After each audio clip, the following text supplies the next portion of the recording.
I hope you don't mind me saying, you are a young man. Do you think the current crop of senior politicians who are above the age of 28 are actually, they need to make way for a younger group of Dutch politicians?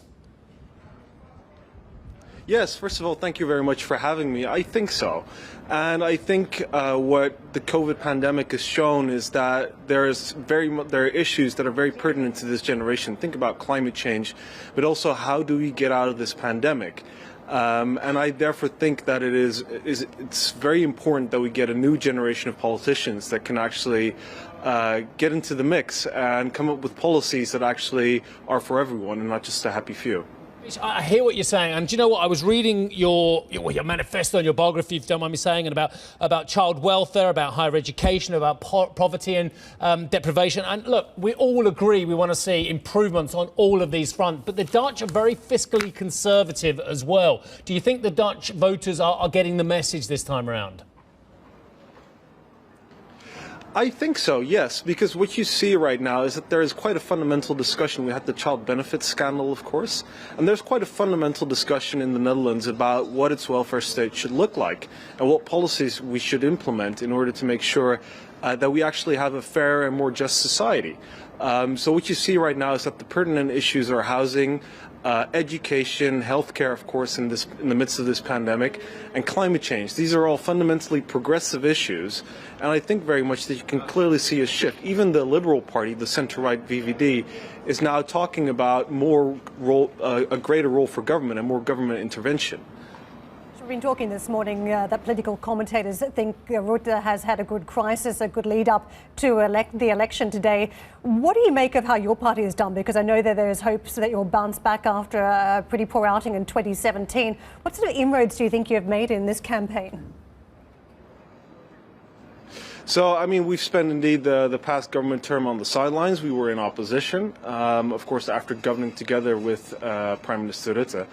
I think very much that what you've seen with this government basically is that the public sector has been quite shallow, and that things like healthcare, education, investments have been sorely lacking.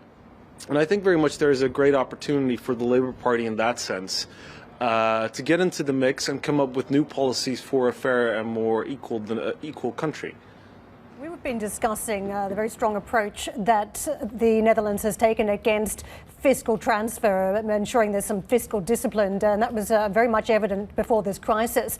COVID has changed the dynamics a lot, where we've seen a huge amount of stimulus support required across Europe. But we've got now 4 years as we look out down the track in a recovery phase. What type of tone do you think most of the people across your country want to see in terms of how your country engages with the rest of Europe now? Well, I think it's more to do with political leadership, and what you can see from this current government is basically only saying that they want no fiscal transfers to mostly southern European countries. But I think it's also about leadership to show that actually the Netherlands gains a lot from European cooperation and economic integration. And I think very much that, of course, fiscal transfers are a sensitive issue, but I think you need to tell the whole story and tell an honest story about the fact that the Netherlands, as an export-driven economy, that it's also been hugely beneficial for us to actually trade with nations in southern Europe, and that if you look at the economic recovery, I mean, these are the countries that have been hardest hit by the pandemic, and they have a mountain to climb when it comes to the economic recovery. So it's also in our interest that these countries can actually get their economy back in order. So therefore, I also think that politicians should tell the whole story and not just tell, all right, there's going to go more money to Brussels or to southern European nations, because I think that also is not good for, let's say, the European Union and how the Dutch people look at the European Union, because it's not entirely honest politics.